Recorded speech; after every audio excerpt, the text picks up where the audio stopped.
This is the Jurassic World Amber Collection blue figure. It actually arrived a few days earlier than I anticipated, and just one day after my Lost World Raptor you can see over there arrived. I'm going to try to keep this video short since there isn't much to say, since most of my points I made were covered in the review of that Raptor figure, but let's just see what we have here. Okay, where's the tape on this? I'm going to cut the...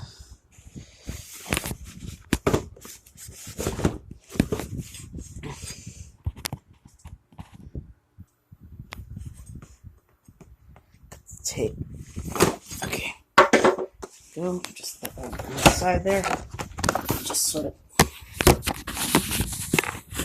pop this out like so.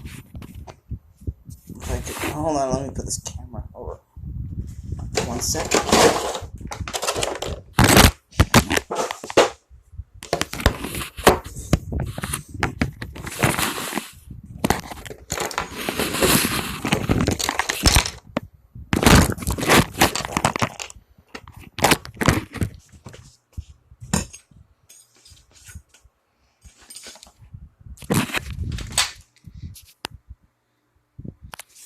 Sorry, my finger keeps hitting the zoom button.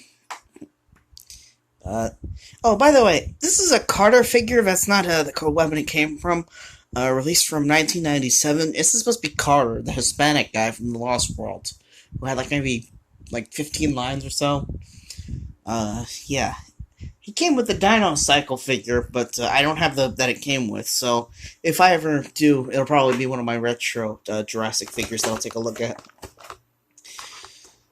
So there, really isn't much of a difference between, this and the Lost World Raptor Blue, in terms of, design. In fact, there actually has been somewhat of a controversy, some saying that ever since the release of the first Amber Collection figure, Velociraptor, which I don't have, unfortunately, Mattel has just been, I said the name, I'm sorry, well, has basically been reusing the same Raptor mold for all the Amber Collection Raptors. This is the same Raptor mold, just painted in a blue type color scheme. But I think maybe for the Lost World Raptor they modified the mold a little. It's not it's not, there's no, as far as I know, there's no way to be 100% sure, but it just doesn't look like it's the same mold to me. Try to get this figure out as quick as possible. If I can get out the strings without breaking it. Like before, it comes with a stand and a tripod base, in some way. Hold it up. The base was in the box. That's why I didn't get sooner. And the thing about the earlier, I should say, Amber Collection figures is that the base is, unlike this one, which comes in clear, which is actually a feature made for the Pteranodon and the Dimorphodon. Sorry if I'm butchering the pronunciation on that. Figures. I don't know why they changed from an amber base to a clear base, but, well, it's just how it is.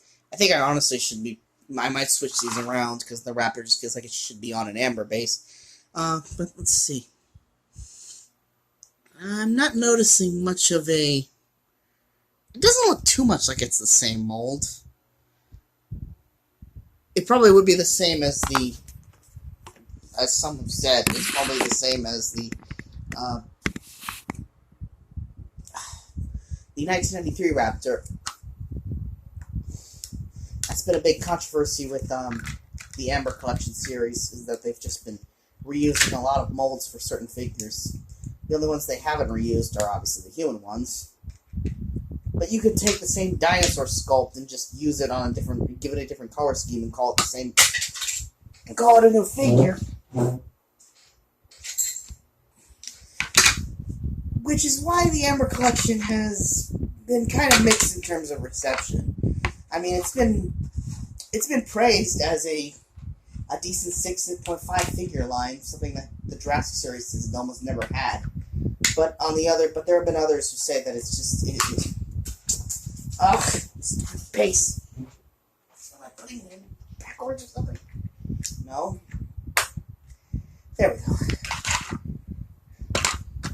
It's been lacking a lot of things that high quality collector figure markets have, such as the Ghostbusters collector figures, which were done by Hasbro after lost the license. And the Star Wars The Black Series. A lot of people say Hasbro, even though Hasbro towards the end with the Jurassic license wasn't the best. Other licenses like Star Wars, Ghostbusters, and everything that they've acquired, Disney Princess, they've definitely done better when it came to those licenses. But I'm kind of mixed on the whole ordeal. The sad thing is, recently Hasbro has resurrected the old Kenner name, and they've done it to release Kenner Edition Star Wars and Ghostbuster figures based on their toys from like the 70s, 80s, 90s, or whatever, for both franchises. But unless some kind of licensing deal is worked out between Universal, Mattel, and Hasbro, I doubt we'll ever see a Kenner throwback line when it comes to Jurassic toys. Like, we're never going to get to see a Kenner throwback to... That's not the original weapon this Alan Grant came with, by the way, but this Kenner Alan Grant over here, basically, or this guy. He had a name, but he was used in the exclusive Young T-Rex set over there, so he doesn't really have one. Or good old Tim Murphy. Like, we're never going to see modern reinterpretations of these classic Kenner figures, which, love them or hate them, I could honestly do a whole video on them if I had a lot more than just these few that I've got. They were, for years, the people's introduction to Jurassic Park and the Jurassic toy line that you always would go for.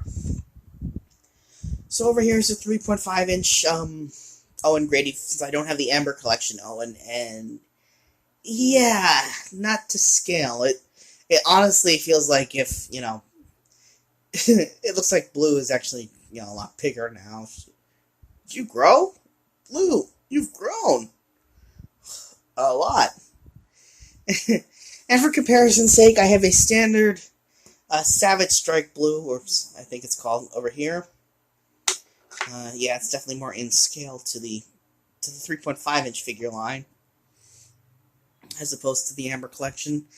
And lastly, for comparison, this is the Kohl's exclusive. I made a video a few Christmases ago for, I think it was the Christmas 2019 or 2020, maybe. This Kohl's is definitely bigger, but because it's meant to be a cheap, like $10 figure, it only has a few points of articulation. The standard issue Blue has a couple articulated, like the arms, but that's part of the feature. It's supposed to be a jump feature, but I honestly don't think it works well, and I don't like using it because the ankle joints seem to wear out with use on this. It's a fatal flaw in the design. And lastly, there's the Amber Collection Blue over here. Sorry about that. Phone. Probably should silence notifications, but too late now. Which has the most articulation that I've gone over in the Raptor, the Tiger Raptor. We have it over here with its older cousin, the Kenner Raptor, and yeah, not much else to say, but I'm just glad to be making videos again, talking about what I like, what I enjoy, and as you can tell, I've got a little bit of a display station set up, all the stuff I've got to talk about over here. I hope you found this informative, and I'll be back. I'm actually waiting on something that might arrive by Friday that's not toy-related, and it might be an interesting change in direction for my channel. So, I'll see you all around with something old, new, something you like, something you don't, or whatever.